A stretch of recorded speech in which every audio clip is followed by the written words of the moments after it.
Hey guys, welcome back to another video. In this video, we are going to be talking about spherical conductors, and this is a continuation to our playlist regarding electric fields.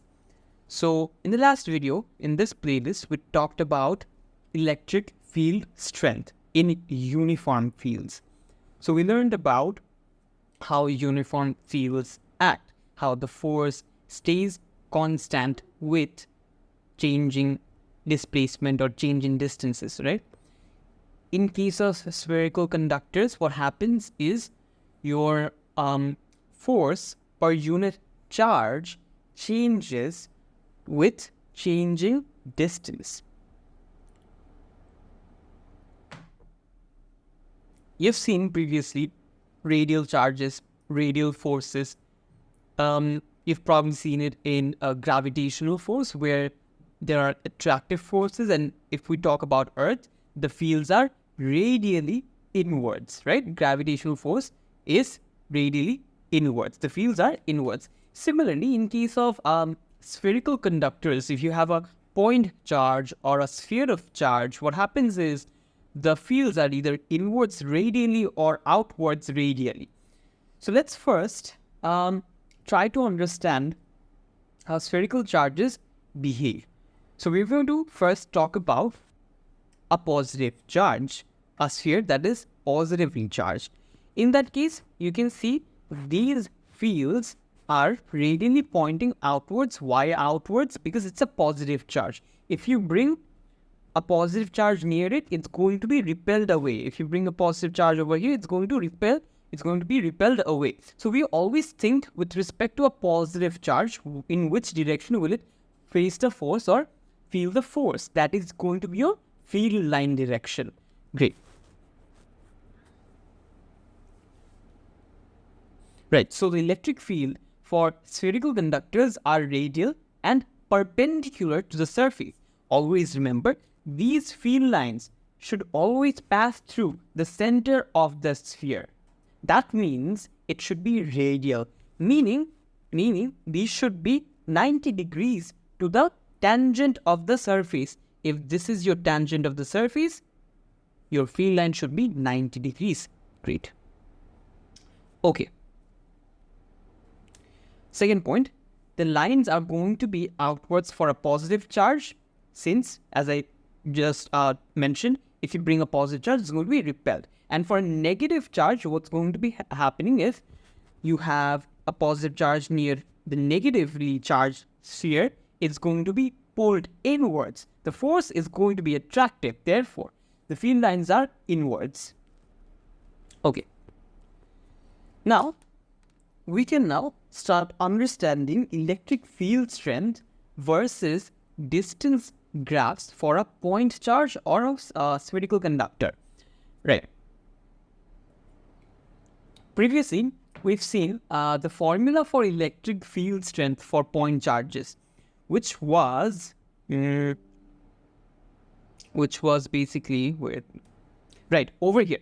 You can see the electric field strength is force per unit charge. Now, when you plug in the force expression, you're going to get this expression, which is the expression for electric field strength, the force per unit charge for a point particle, for a point charge. So you have the constant, which is 1 by 4 pi epsilon naught times q1, the charge that is facing the force or feeling the force, and r square.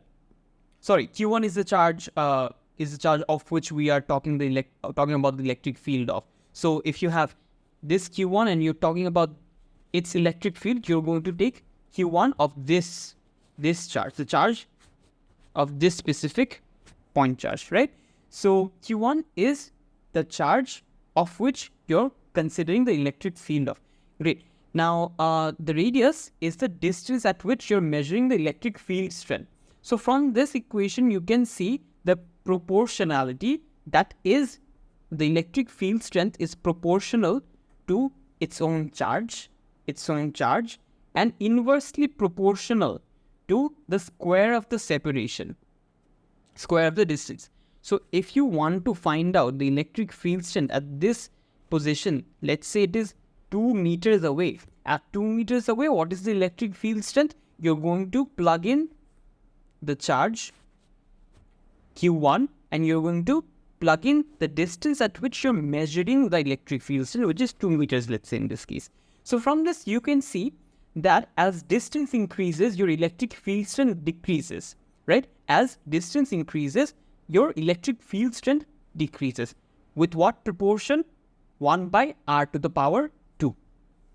Okay, so electric field is proportional to the charge and inversely proportional to the square of the separation. Okay, if we understand that, we can start figuring out how the force versus distance graph is going to be. So let's first talk about this part of the graph, right? So if we consider from the surface where the force is maximum, why? Because it is nearest to the charge source. It is nearest to the sphere. So the pull or push on a charge is going to be maximum. So you can see at this point, the force is maximum. It will connect over here. It's not going to be asymptotic. Okay. So at the surface, your force, electric field strength, force per unit charge is going to be maximum. And how is it going to vary? It's going to vary with respect to the proportionality of electric field strength is proportional to r square as seen above through the formula. So it's going to be your typical y is equals to 1 by x square curve. So basically 1 by r is a bit less steep and your 1 by r square is more steep. That is the only difference with field strength and electric potential graphs, which we will see later on. Okay, so we understand this part of the graph. So we understand what happens as you move away from the surface of the sphere, how the electric field strength changes, in this case decreases. So electric field strength decreases with distance. It doesn't stay constant. It decreases how? 1 by r squared. That is the variation. Now what happens inside the sphere? This is the interesting part. So to understand why the electric field strength inside the sphere is 0, let's first try to decipher what happens inside the sphere, what happens to the arrangement of the charges. So if you have a bunch of positive charge inside a sphere, what happens is each of these charges, positive charges, are going to repel each other. It's going to do what? Repel each other. So what it is going to do is it's going to push each other away and make sure they get the furthest away from each other. And what happens as a result is all of them are going to go to the surface, of the sphere and make sure there is equal distance between all the positive charges. Since there are repulsive forces between the charges, they're going to push each other apart and go to the maximum distance away from each other, which is the surface, right?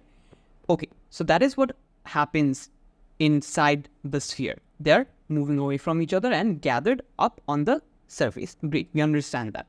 Now, what happens next is your question will be, why is the field strength, why is the force, what does field strength mean? The force per unit charge drop down to 0 inside the sphere. If I bring in another charge, let's say Q2, and I take this charge inside the sphere, shouldn't it feel a force, a net force inside the sphere though? That is the question. The answer is, if you see the graph, no, it doesn't feel a force. Why does that happen? So if we try to understand that, let's say that Q2 charge of, let's say 2 coulombs, I take it inside the sphere at this position, at the yellow spot that I've already drawn. What happens there? What happens is, notice, if I draw 2 lines, it could be this much or however you want to draw it. If I just draw 2 lines intersecting through the point, you will see what? You will see on this side of the positive charge or negative charge, whatever I have inside the sphere, has, let's say, 1, 2, 3, 4, 4 positive charge that is vertically above it. It also has 1 positive charge that is vertically below it. We're seeing this in 2D, but in real life it is obviously 3-dimensional. But to simply understand this, let's first understand it in 2D. So there are 4 charges that is above, 1 charge that is below. However, also notice one thing. Electric field strength is proportional to 1 by r square. Notice these 4 charges are actually farther away from this point charge, Q2. Similarly, notice this positive charge, although there is 1 positive charge below it, it is close to the point charge. So there are more charges above, but it is far away. And there is 1 charge below it that is close to it. What that results in is it cancels each other out, cancels both of the repulsive forces out. Why? Notice, since this positive charge is close to the sphere, even the 1, it is going to, let's say, apply a force of 2 Newton on the point charge. Now, the 4 charges that are above it, it is also going to apply the same force. Why? Because even though the amount is greater, it is also at a greater distance. And you know the force decreases with increasing distance, which is why even though there are more positive charge above the point charge, it is going to apply the same force, let's say 2 Newton. As a result, what happens is the net force on the positive, on the point charge cancels out. You can apply the similar or the same logic on these 2 sides. These 3 charges are closer to the point charge and these 4 charges are farther away from the point charge, which is why the net force from either side remains the same. Okay, so that is why inside the sphere, your net force on a charge is 0. That is also why inside the sphere, I've drawn it with respect to the width, radius of the sphere. So, inside the sphere, what is your force? On this axis, you label the force. On this axis, you label the distance, right? So, inside the sphere, the net force is 0 on the point charge. So, this is how your electric field strength versus, distance graph is going to look. It's also going to be the same for force versus distance graph. Because even in case of force, when you write the formula, it is going to be Q1 times Q2 times the constant divided by r square, right? So the same proportionality remains. So the total force is also going to vary exactly the same way. The value is going to be, of course, different because of different charges. But the shape of the graph is going to remain the same regardless. Great. So that is our electric field strength versus distance graph. Now next, let's understand electric potential graph, right? With respect to distance. What happens in case of electric potential though? What does electric potential mean? Let's first understand that again. Electric potential means the amount of energy needed for 1 coulomb of charge to bring it from infinity to a certain point. Okay, the amount of work done needed to bring it from infinity to a certain point. Great. So over here, we're talking with respect to the sphere. We're talking with respect to sphere. Let's say the center of the sphere is over here and the surface is over here. And this is a distance away from the sphere. As you increase, it goes or tends to infinity, goes towards infinity. Fair enough. So just imagine this. Let's take a positive charge, because since the graph is on the positive axis, the potential is positive. That means we're talking about a positive charge, which we are in the above example and diagram. So imagine for a positive charge, This is the point charge, and this is the, let's say, sphere, right? So now just try to understand that what happens when you bring a positive charge, let's say, from infinity to closer to the surface. Initially at infinity, the electric potential is 0 because the influence of its electric field is 0. Influence of the sphere's electric field is 0, which is why at infinity the electric potential is 0. Now, as you bring this point charge closer to the sphere, repulsive forces. So you're acting against the force. You're pushing the point charge. Let's say I am pushing the point charge closer to the sphere. So what am I doing? I'm putting in energy to the point charge. I'm adding energy. I'm applying a force and transferring my energy to the point charge. So what would that do? That is doing work done on the point charge. Now notice one thing. How does your electric field strength vary with distance? Your electric field strength is inversely proportional to the distance. So at this point, which is, let's say, over here, the force is very little, let's say 0.005 newtons of force.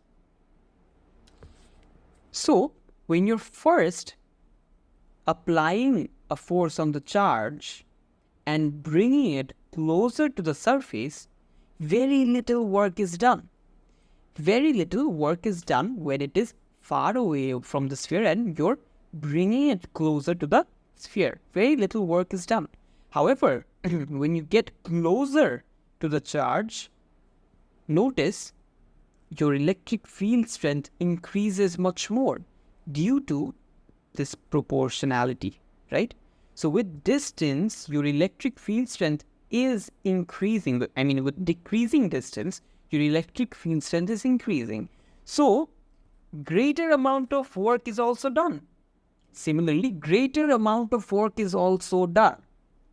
You need to transfer greater amount of energy. So from infinity, let's say this point, to coming to the surface, this is the total work done. The total amount of energy that was transferred to the charge, to the 1 coulomb of charge, to bring it from infinity to the surface of the sphere. That is the total amount of work done. Okay, so if we try to understand this graph not from theory but from the formula, we know the electric potential is actually V is equals to, let me write it, KQ by R. Q is the charge of which you're testing the electric field of, or testing the electric potential of. That is our sphere. And K is the constant, which remains same. R is the distance at which you're measuring the electric potential. So at the surface, it's going to be maximum. With increasing distance, it's going to decrease. Okay, so you can see from this formula that V is inversely proportional to your distance. So just from this formula, you can understand that from the surface to increasing distance, your potential is going to decrease. Your potential is going to decrease. Now, before this, I've explained you in theory why that happens. Because with increasing distance, less force is applied, which is why work done is also less. That is the logic behind it. But yeah, this is the formula, and from this, you can understand the shape of the graph. However, the tricky part about this graph is the straight line. Why is electric potential constant inside the sphere? The logic is simple actually. We have realized from this graph that the force inside the sphere is what? 0. The force inside the sphere is 0. That means when I'm pushing the positive charge from infinity to the surface, I have to work against the repulsive force. But the moment I reach the surface, the force drops to 0. No more work is done, which is why I can move the positive charge inside the sphere and no work will be done. No work will be done. Because the force inside the sphere is actually 0. So the work done on electric potential plateaus at this point and remains constant throughout the sphere from one end to another. So whatever your electric potential is at the surface is going to remain the same for inside the sphere. So electric potential is constant and maximum inside the sphere in theory. Okay. There is another way to think about this. So I explained via the graph. There is another way to think about this. That is, in the previous video, most likely, in the previous video, we talked about that electric field strength is actually the negative gradient of your potential graph. So electric field strength, EFS, is the negative gradient of your potential graph. So if let's say the gradient over here is going to be -2, the gradient of this graph, potential versus distance graph, is -2. So what is the electric field strength? It's going to be +2. If your gradient over here is -2, your electric field strength is +2. Okay? So now the question is, inside the sphere, what is the gradient over here? The gradient over here is 0. Del V, 0. Del R, there is a certain change in distance, but your numerator is 0. There is no change in potential. So your electric field strength is going to be what? 0 by del R, 0. So does it match with our graph over here? Yes, it does. Your gradient inside the sphere has to be 0. So we draw a straight line over here because the gradient of a straight line is 0. So it matches with our electric field strength graph, where we say inside the sphere the net force is 0. So it does match with our formula as well. So there are a couple of ways to look at this and understand the shape of the graph. So this is another way, right? I've written it over here. If you want to read it, you can. But yeah, I've explained it.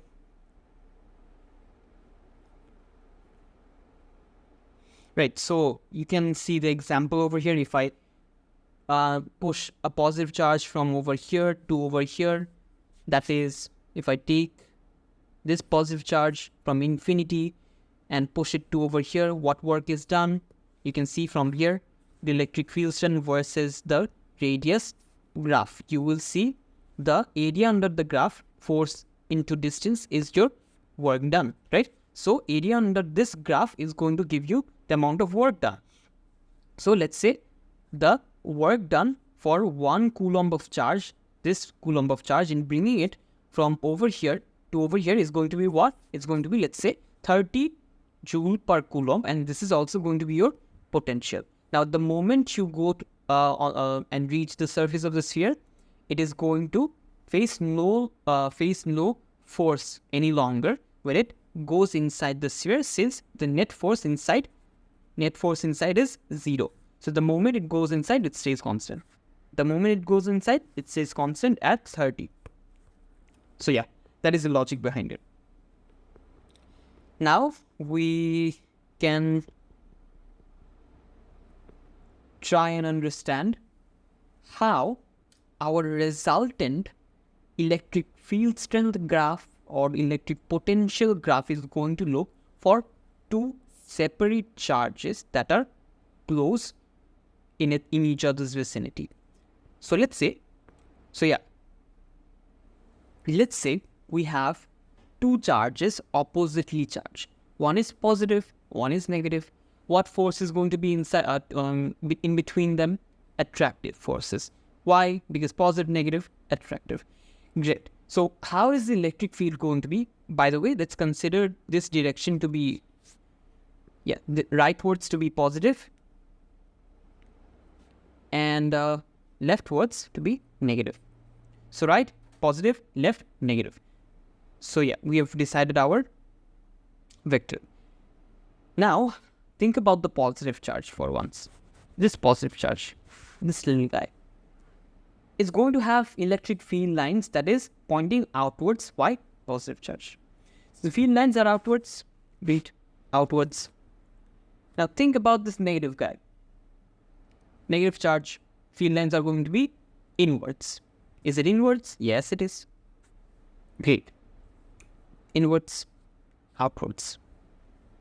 Great. So first now, let's talk about the electric field strength.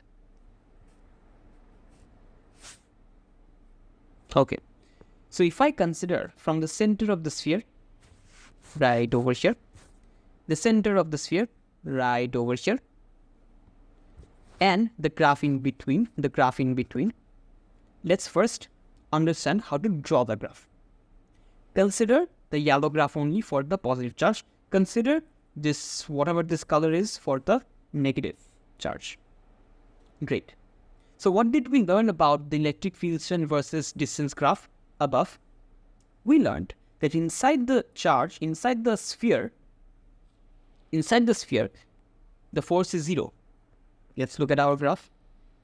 If our red dot is the center, red dot is our center, is the force 0 inside the center? This dotted line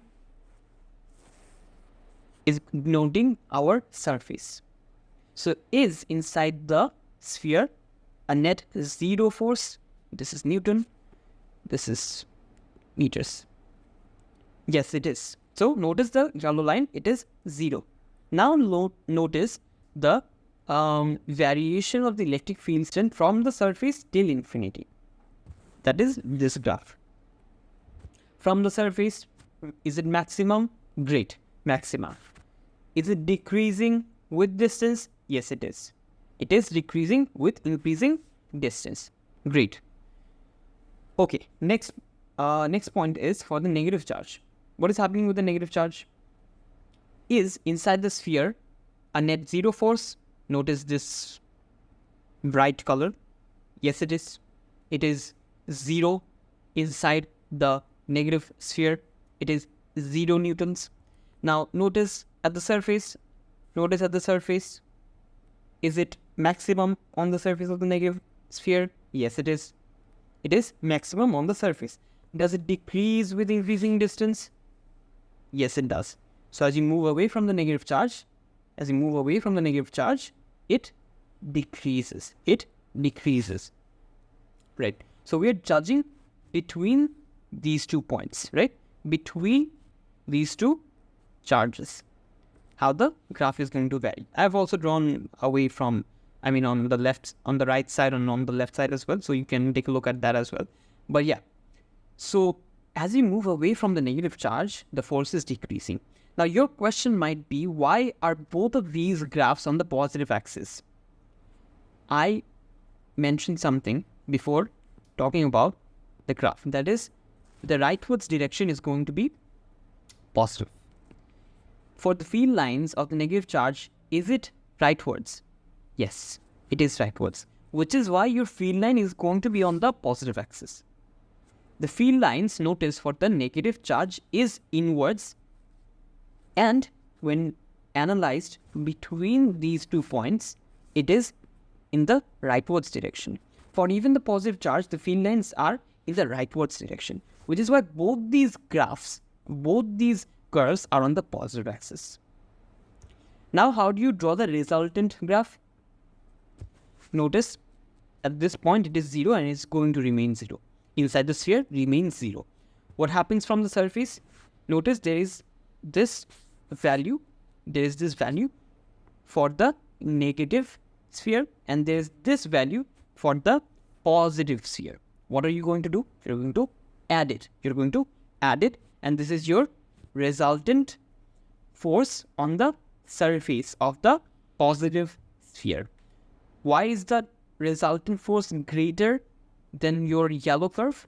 Because notice, if I bring a positive charge over here on the surface, for one thing, it's going to be repelled by the positive charge, and it is also going to be attracted by this negative charge. So there is more force acting on it rather than just this positive sphere, which is why your resultant force increases.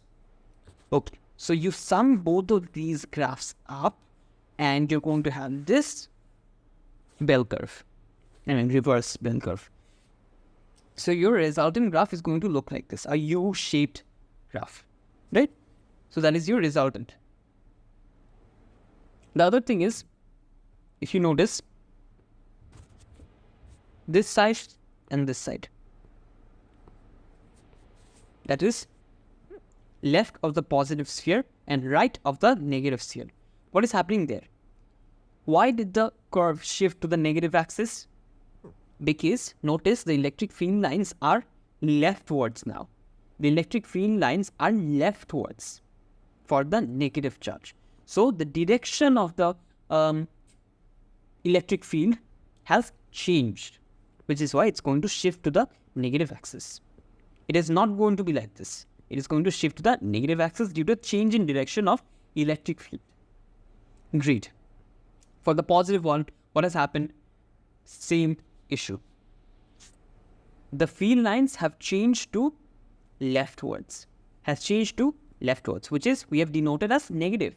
So this curve shifts to the negative axis. While, yes, the center remains an area with net zero force. The surface again is going to be maximum but negative. Why? Due to change in direction. So vector.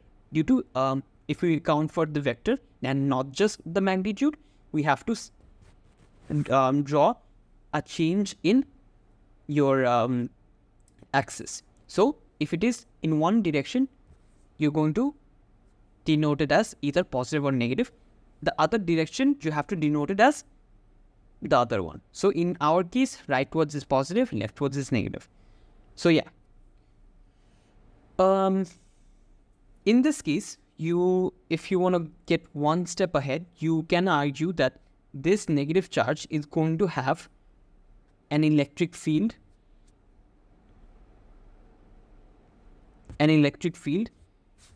in this direction. So this negative charge is going to have an electric field that is in this direction, extending from, let's say, infinity to this point. So there is an electric field of this negative charge from all these directions, right? So if you consider for that, the resultant graph over here is actually going to shift a bit above. Why? Because you have to, in that case, extend this graph, and if you sum the positive value and the negative value, you're going to get a graph that is like this. So the resultant is actually going to be something like this, right? It's going to shift a bit above due to the influence of the negative charge. But you don't have to understand this because I haven't seen things being this tricky in our exam paper. So yeah, if you just focus on the part inside or in between the charges, that's, I guess, enough. But yeah, so this is your resultant force. This is your force graph for the positive charge, and this is your force graph for the negative charge. Sum it up, you get the resultant. That is your electric field. Now, let's apply a similar logic for the potential graph. For potential, remember, if it is a positive charge, in this case, it's not going to matter in which direction the field lines are, because you're not talking about force, you're talking about work done. You're talking about what? You're talking about work done. Great. So if you're talking about work done, if you have a positive charge, which is, we do have a positive charge over here, this positive charge is going to have a repulsive force with another positive charge. Remember, we always think of potential in terms of a positive charge, and we also think about electric field lines with respect to another positive charge. Great. So for a positive charge, if you bring another positive charge, repulsive force, and in case of repulsive force, what do we know? It is positive work done. Positive work is done. So yeah, inside the sphere, what is it? Maximum energy. Maximum energy. And it is a straight line. Now from the top to the bottom, what is going to happen? It's going to be V is proportional to 1 by R graph. So it's going to be a downward sloping graph with decreasing gradient, right? So even on this side, even on this side of the positive charge, it's going to be the same. Why? Because the polarity of the sphere has not changed. The polarity of the sphere has not changed. It is still a positive charge. So the forces are always repulsive with another positive charge, which is why both of these sides of the graph is going to be on the positive axis, unlike your force graph. What happened with the force graph was the field lines differed in direction. And in case of force, we take that into account. In case of potential, what do we consider? We consider what is the nature of the charge, positive or negative. So in case of positive charge, on the positive axis. In case of negative charge, what's going to happen? In case of negative charge, inside the sphere, again, zero work done. I mean, maximum work done and constant. Maximum work done and constant. So if I draw this side as well, it's going to be constant inside the sphere, and it's going to decrease with increasing distance, right? Decrease with increasing distance. Why is the negative charge on the negative axis? If you bring a negative charge, what is going to happen? Attractive forces, right? Attractive forces are negative. Negative work is done. So it's going to be on the negative axis. So always keep that in mind to, clarify any confusion about the axis, about the field line, about the direction. Always think with respect to what is going to happen with a positive charge. Great. So in case of the negatively charged sphere, it's going to be on the negative axis. The potential is going to be in the negative axis. So if you draw the potential graph, you have this yellow volcano and this blue volcano, right? Now, if you sum both of these up, it's going to give you what? It's going to give you your resultant potential graph. Resultant potential graph. So what happens is, it's going to sum this negative value and positive value up, and the resultant is going to actually be displaced downwards, right? Similarly, on this side, the same thing happens. Positive plus negative is going to be the graph. This graph shifts upwards a little bit, right? And at the center, what you have? 0. At the center, the potential is 0. Great.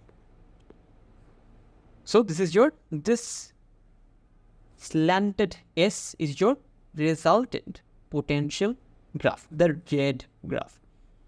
Okay, so that is the explanation behind electric field graph and electric potential graph for two oppositely charged spheres. Now, you can skip this part if you want, but I'll explain this. You might think, how can the electric potential between two charges, let's say this and this negative charge, ever be 0? Because in the midpoint we can see that the electric potential is actually 0. Oh no.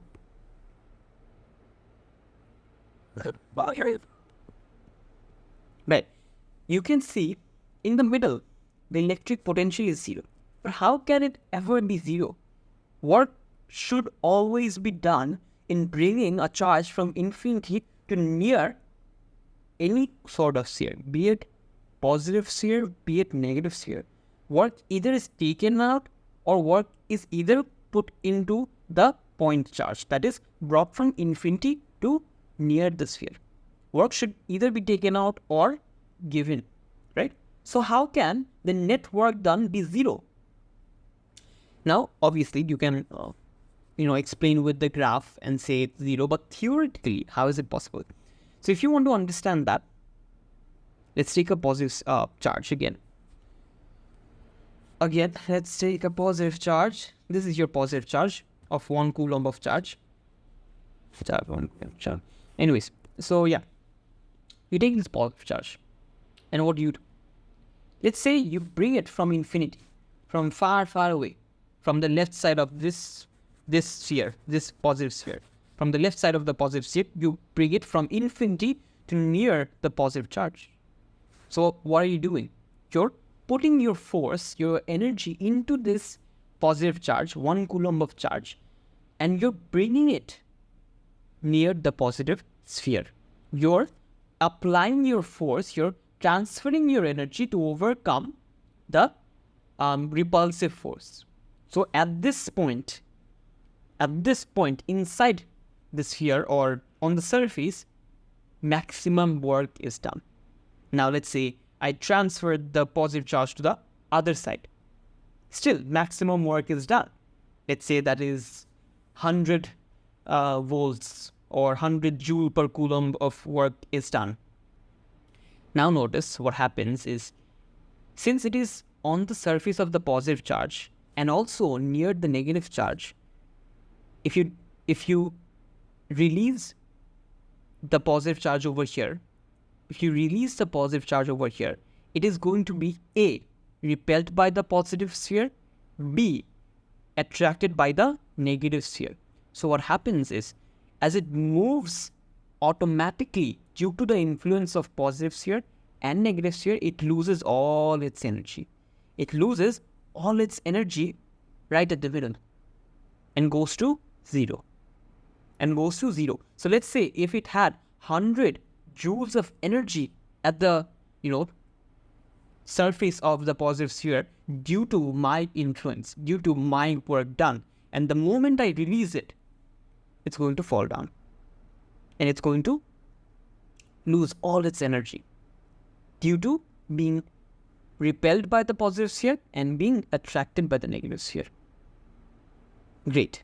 Now what happens is, it's going to be further attracted. Remember, attractive force. So further attracted by the negative sphere, and as it goes near the negative sphere, negative work is done. Energy is taken out of the system. Work is done by the negative sphere, so negative work done. That is why right at the middle you have a point where net potential is 0. However, the net force is not 0. This is why a lot of people might have the confusion that why will the potential at the middle be 0? Okay, so this is the logic behind it. The other way to think about this is, what is the gradient over here? So the gradient at that point is actually minima. The gradient at this point, at a point of inflection, if you've done it in maths, gradient at the point of inflection is actually minimum, right? So that is also why the value over here is minimum. So let's say the gradient over here is -2. So if you apply the formula, electric field strength is del V by del R minus del V by del R. So if your value is, gradient is -2, your electric field strength is 2. So that is why your electric field strength is minimum at the middle and positive. Okay, so that is your explanation. So we have talked about two oppositely charged particles.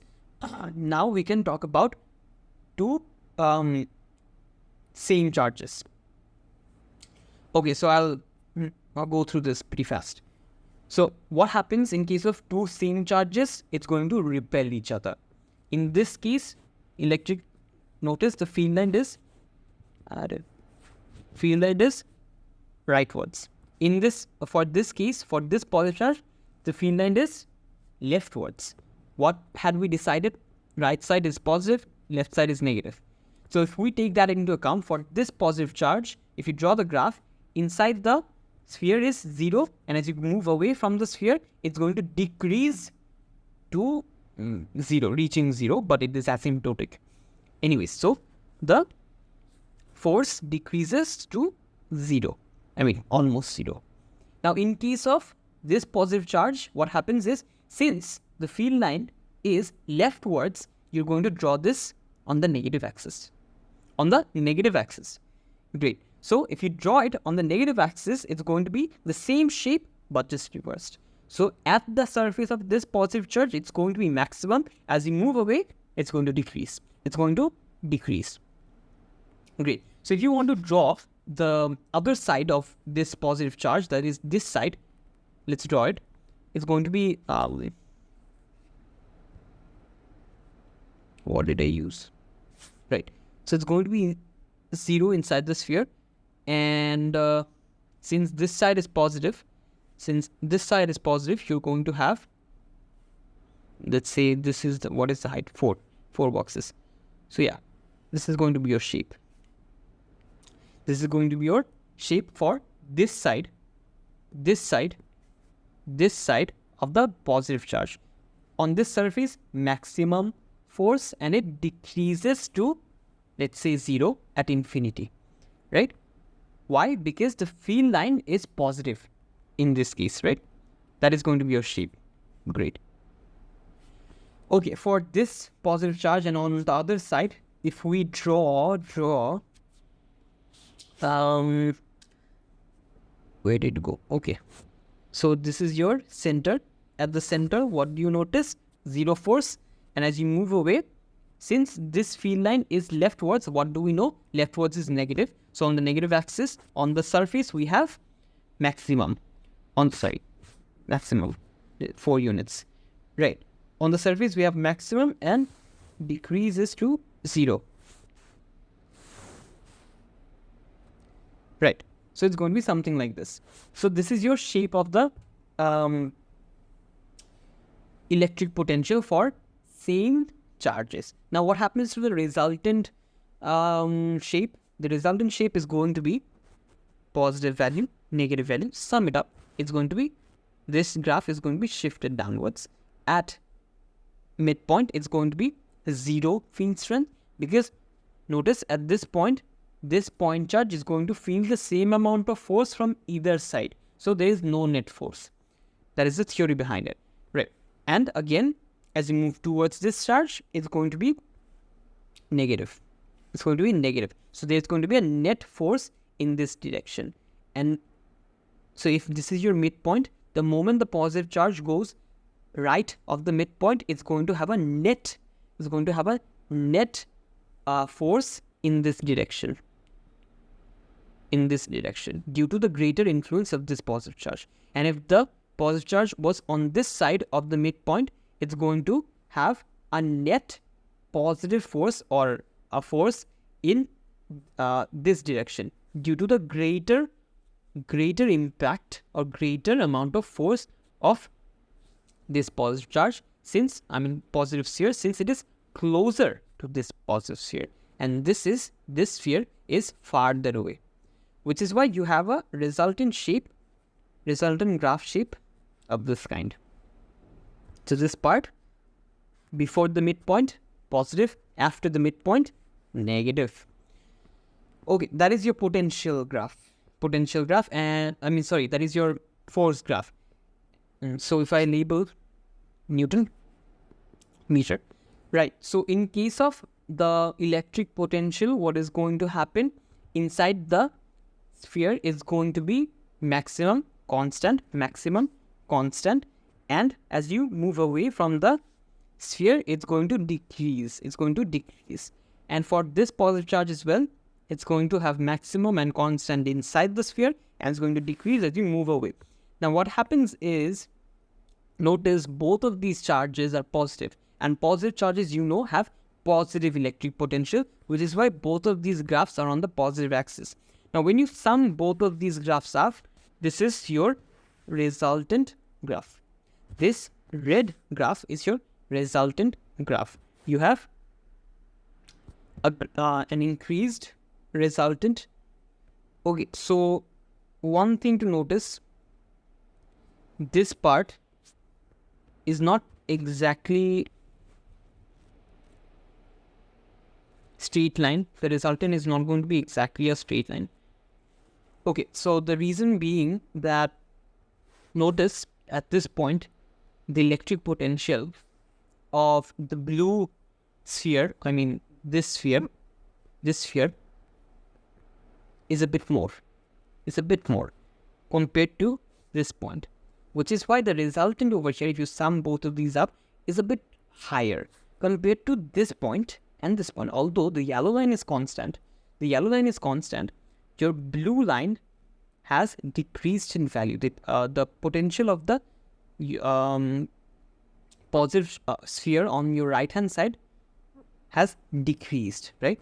Which is why this is sort of the shape that you're going to see. It's almost a straight line, So you can, I guess, draw it as a straight line, but in reality, it's going to be a bit tilted.